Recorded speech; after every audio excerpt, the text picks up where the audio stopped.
El 5 de septiembre de 1977, el Voyager 1 despegó desde Florida, Estados Unidos.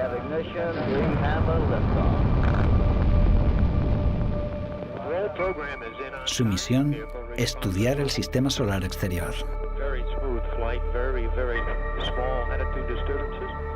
13 años más tarde, a punto de salir del sistema solar, Voyager gira hacia atrás su cámara para tomar una última imagen de la Tierra. El astrónomo Carl Sagan describió la imagen captada. Consider again that dot. That's here. That's home. That's us. On it, everyone you love, everyone you know, everyone you ever heard of, every young couple in love, every teacher of morals, every creator and destroyer of civilization, every saint and sinner in the history of our species lived there on the mote of dust, suspended in a sunbeam. There is perhaps no better demonstration of the folly of human conceits than this distant image of our tiny world. Viajemos atrás en el tiempo para demostrar que los acontecimientos de la historia de nuestro mundo sugieren que no estamos solos en el universo y que nuestro pálido punto azul sí tiene un propósito.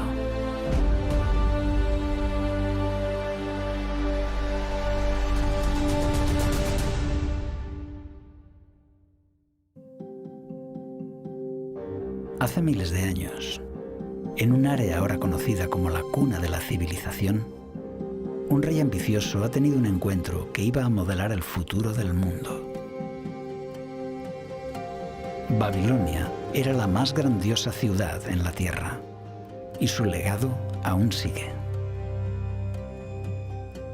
Pasando por su imponente puerta de Ishtar, los viajeros encuentran la ciudad rebosante de vida, llena de oro y riquezas. Esta joya suprema de la antigüedad era la envidia del mundo. Todo el que visitaba Babilonia descubre su poder en la arquitectura monumental y espectacular, por haber reunido en la ciudad personas de todos los rincones del mundo. Consiguieron una verdadera metrópolis. Babilonia se autoproclamó como la primera ciudad del mundo, la ciudad que los dioses crearon primero. Y esto nos demuestra que era una de las metrópolis a tal escala como el mundo no había visto nunca antes. Una noche, el rey de Babilonia, Nabucodonosor, fue despertado por un sueño extraño. Un joven esclavo hebreo llamado Daniel fue llamado para dar la interpretación del sueño. Daniel, al igual que muchos en el mundo antiguo, creía que los sueños tenían un significado, que Dios o los dioses se comunicaban a través de sueños. Y Daniel creía que su Dios, el Dios de los hebreos, sabía el significado y la interpretación del sueño.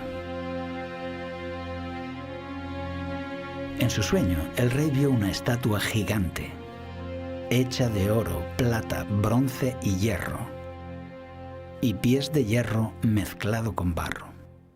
Daniel reveló que cada metal representaba un imperio poderoso, empezando con Babilonia como la cabeza de oro. Él predijo con claridad el surgimiento y la caída de los imperios.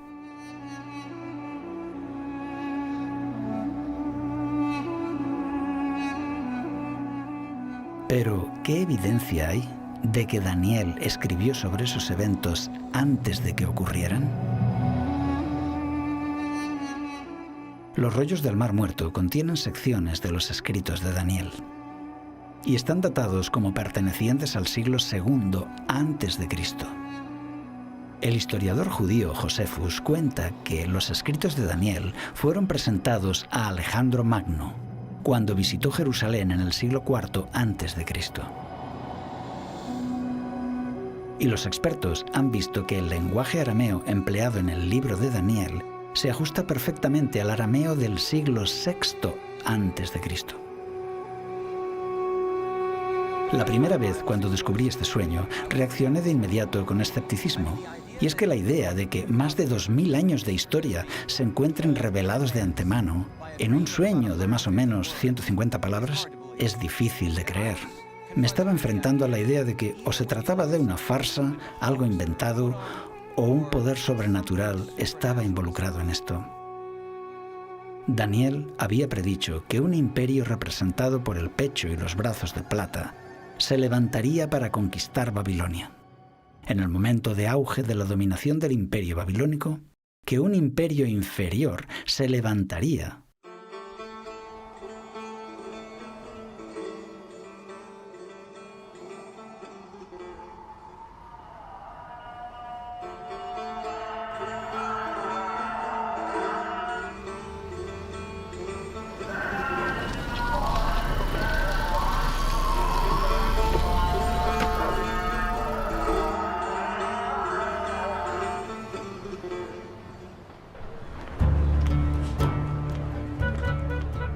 Mi nombre es Atifa y vivo en Shiraz.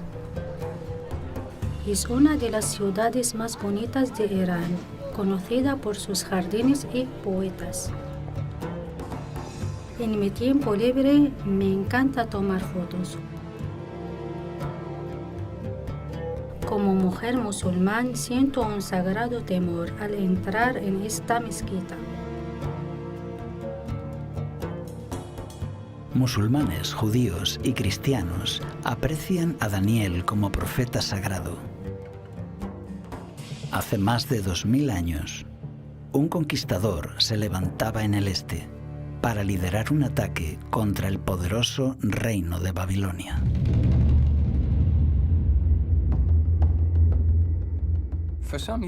Años antes de la caída de Babilonia, los babilonios sabían que el rey de lo que llamaban Persus o Persia, llamado Ciro, estaba conquistando grandes territorios más allá de sus fronteras. Después de unirse con sus vecinos, los medos, Ciro lideró sus fuerzas combinadas en una serie de campañas exitosas, estableciendo firmemente su nombre como una estrella naciente. Pero su victoria no sería completa sin la conquista de Babilonia.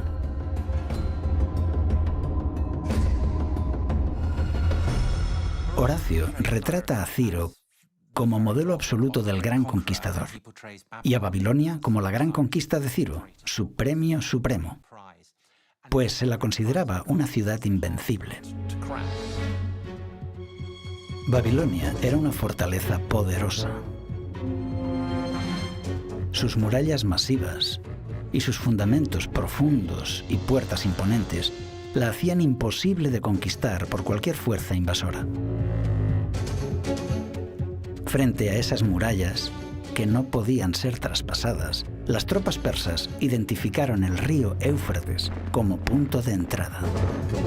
Desviando el río desde más arriba, las tropas de Ciro entraron por el lecho seco del río, por debajo de las puertas, y llegaron al corazón de la ciudad.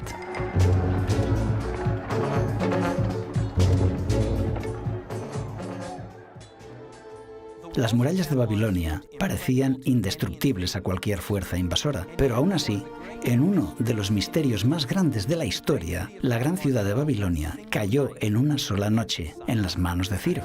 Y es solo cuando Ciro toma Babilonia que merece proclamarse rey del mundo. La conquista de Ciro puso el fundamento para el imperio medo-persia. Sus grandes complejos de palacios todavía pueden verse hoy.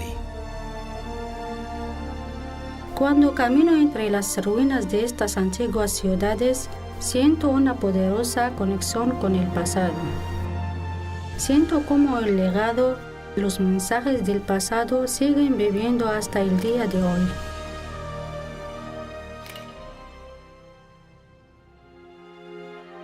Después de conquistar lo que parecía el mundo entero, Ciro murió en batalla.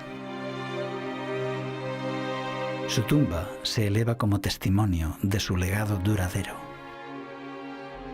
Hoy día, Ciro es aún reconocido como uno de los grandes héroes de nuestro país.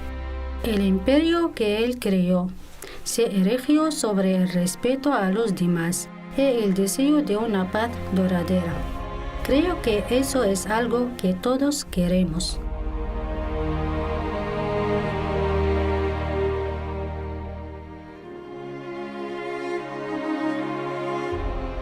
Al morir, los cuerpos de los reyes de Persia serían puestos a descansar aquí.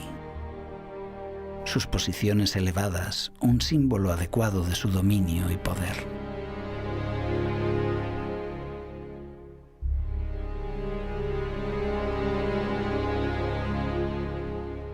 Pero hay una tumba sin acabar aquí. El último de los reyes de Persia, diríamos que apenas calentaba su trono cuando le tocó enfrentar a otro protagonista de la profecía de Daniel. Un general joven y valiente de las colinas de Macedonia puso sus ojos en la destrucción de Persia. El imperio medo-persa había conquistado Babilonia, justo como Daniel había predicho. Pero la siguiente predicción de Daniel implicaba el alzamiento de un tercer imperio, uno de bronce, que gobernaría el mundo entero.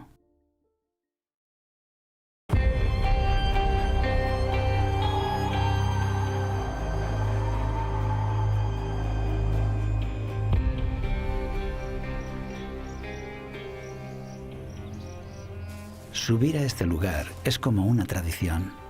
Se pasa de padres a hijos. Tenemos rutas sencillas, con peñas pequeñas, pero también rocas grandes. La altura de las rocas más grandes es de 250 metros. El miedo acecha en la subida, lo que hace que sea aún más excitante. Antes de subir, suelo respirar hondo varias veces. Reina el silencio ahí arriba. Sientes la soledad.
Hoy día los monasterios adornan los pelados picos rocosos.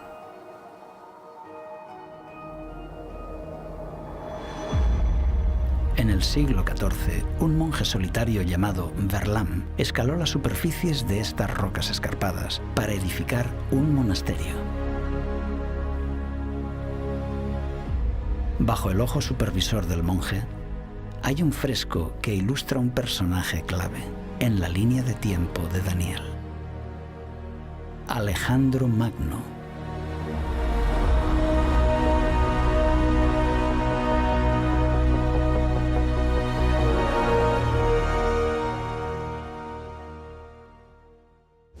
Alejandro nació en el pequeño estado de Macedonia.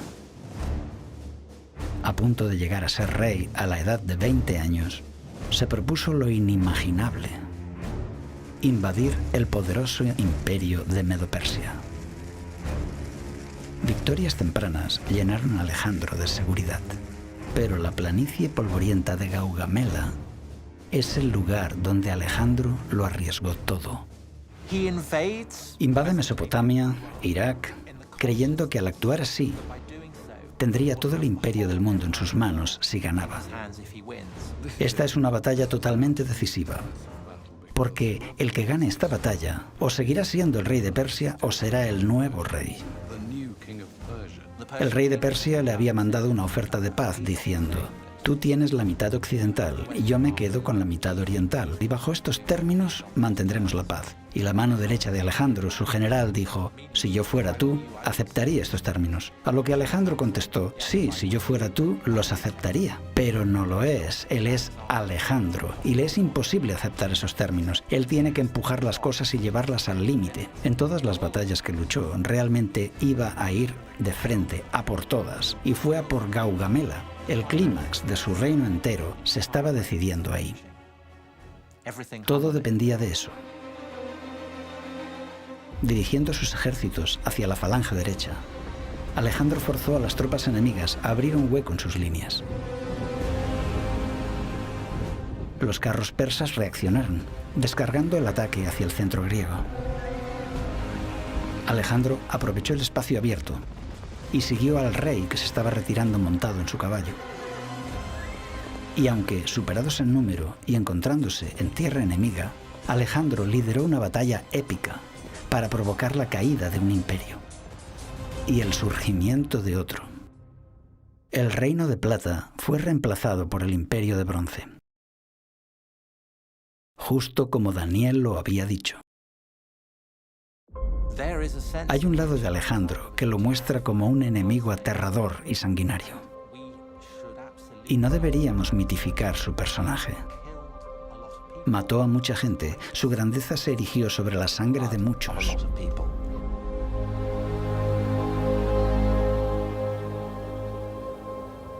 Alejandro se estableció en Babilonia, en el antiguo palacio del rey Nabucodonosor. Pero al recordar sus victorias, él lloró porque ya no tenía más tierras que conquistar. Alejandro, literalmente y sin lugar a dudas, marcó una transición de una era a otra. Sin el genio de Alejandro y sin el ejército innovado que su padre Filipo había iniciado, es muy lógico imaginar un mundo donde el imperio persa hubiera seguido. En muchas formas, y posiblemente alguien ya lo ha dicho antes, Alejandro Magno ha sido su propia creación magnífica. Su imperio griego conquistó el mundo conocido de aquel entonces, a una velocidad impresionante. Un hombre que cumplió la predicción de Daniel. Daniel predijo que un cuarto reino se levantaría como poder global. Finalmente, vendrá un cuarto reino. Y así como el hierro lo destroza todo y lo destruye, así ese reino destrozará y destruirá a todos los otros reinos. Ubicada en el corazón del mar Mediterráneo, hay una ciudad que salió de la oscuridad para llegar a ser el centro de un imperio global. Roma, Caput Mundi, capital del mundo.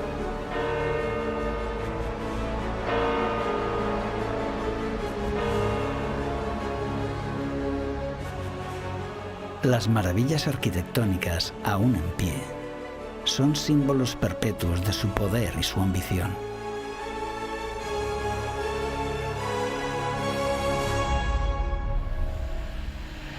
Por más de 20 años, Adriano Morevito ha estudiado los cimientos del Imperio Romano.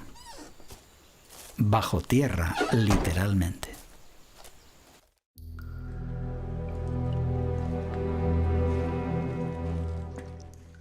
Muchos vienen a Roma a visitar lo que se halla sobre el suelo, pero lo que se encuentra bajo el suelo es incluso más. Roma era una megaciudad del pasado. La grandeza del Imperio Romano se debe a las redes de rutas construidas para conquistar nuevos territorios, a la vez que edificaban en cada ciudad un acueducto adecuado.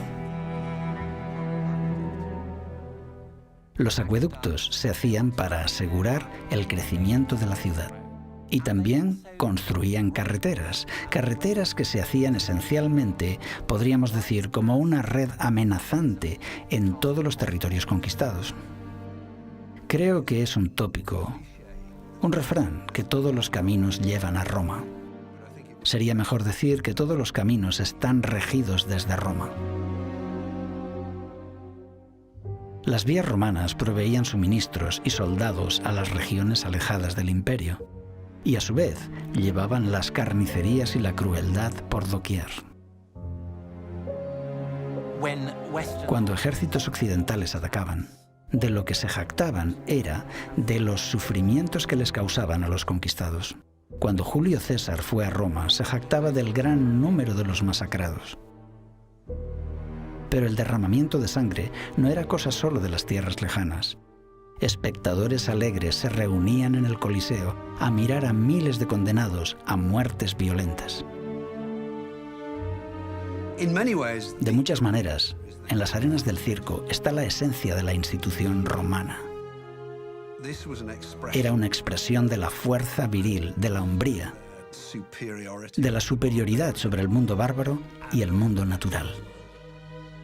En el auge del Imperio Romano, casi 1 de cada 5 personas en la Tierra vivía y moría bajo el dominio del emperador.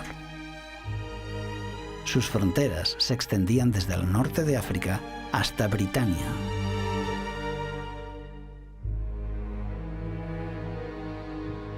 Alrededor del 476 después de Cristo, las invasiones de los bárbaros han reducido las fronteras del imperio a una dimensión que no se había visto en 6 siglos.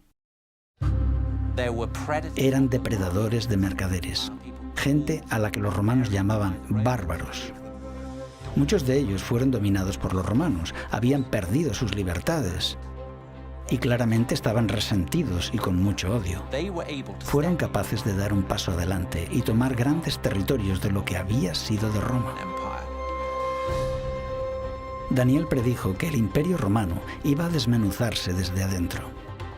Y lo que viste de los pies y los dedos, en parte de barro cocido de alfarero y en parte de hierro, será un reino dividido, en parte fuerte y en parte frágil. Las tribus bárbaras dividieron el Imperio Romano, y estas nuevas naciones son el fundamento de la Europa de hoy. Para los europeos, Roma es el fantasma que no quiere irse. Y de hecho, cuando el gobierno de los Césares colapsa, hay quienes intentan restaurarlo. En cierto sentido se podría discutir si el Imperio Romano realmente nunca cayó. Y si los europeos modernos de hoy no somos los romanos tardíos. La siguiente predicción de Daniel es que los reyes y reinas de Europa intentarán restaurar y unificar el imperio a través de alianzas matrimoniales.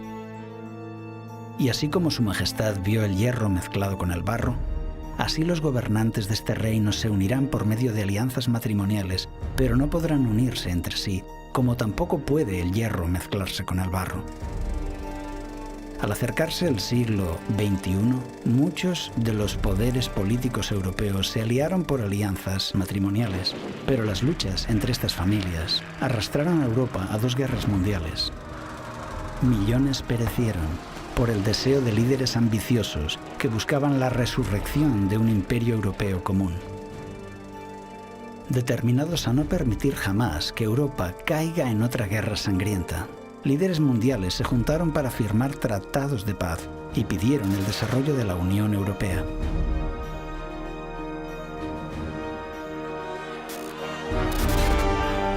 Fronteras abiertas ahora están siendo cerradas. Los temores sociales y religiosos se extienden por las calles. Las desigualdades económicas, la subida del desempleo y el extremismo político ganando terreno. Queda claro que el hierro no se mezcla con el barro.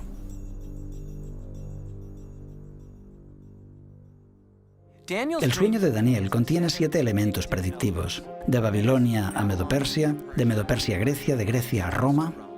Y de estos 7 elementos, 6 ya han encontrado su cumplimiento. Ahora, con un razonamiento puramente lógico y considerando las probabilidades, que 6 de esos 7 elementos predictivos ya se han cumplido, el 7º tiene una probabilidad muy alta de cumplirse. Daniel profetizó que el oro de Babilonia pasaría a manos de otro.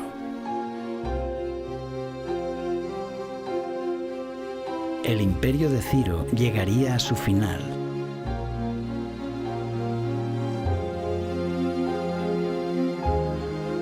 el egoísmo y la codicia de los imperios de los hombres nunca triunfarán. La fuerza y la brutalidad del Imperio Romano encontraría su igual, y sus fronteras se fragmentarían y se dividirían desde adentro. Y los esfuerzos por unificarlo en contra de la palabra de Dios seguirían fracasando vez tras vez. El elemento predictivo final es que una roca cortada sin intervención humana, es decir, por intervención sobrenatural, golpeará la estatua en sus pies de hierro y arcilla, lo que significa el final de todo reino terrenal, y que Dios establecerá finalmente su propio reino eterno.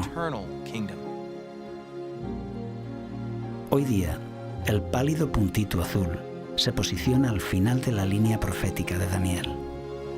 Él predijo que durante el tiempo de la Europa moderna, Dios volverá a la tierra para establecer su reino eterno.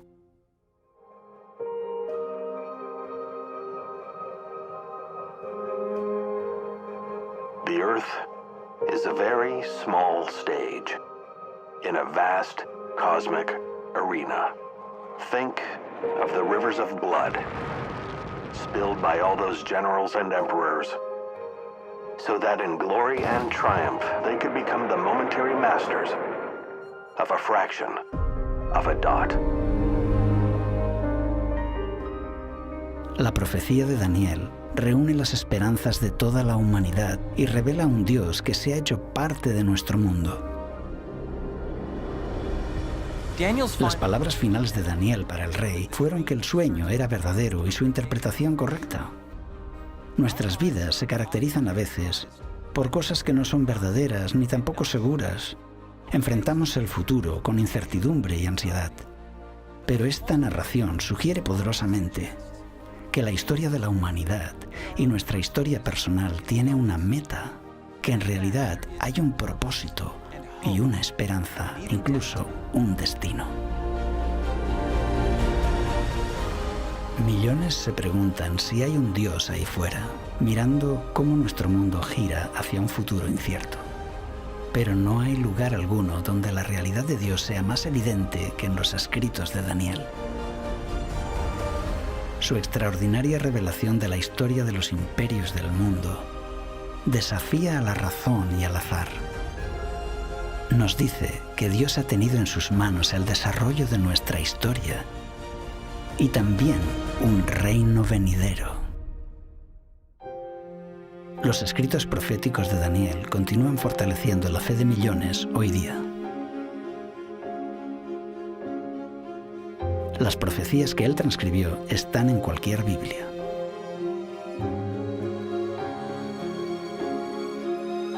Estos escritos detallan muchas predicciones a punto de cumplirse.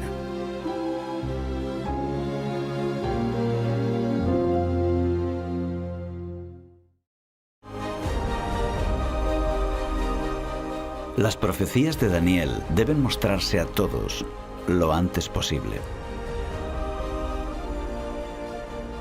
Para conseguir la versión online o una copia en DVD, o para apoyar la producción de estos documentales, visita kingdomcam.com.au.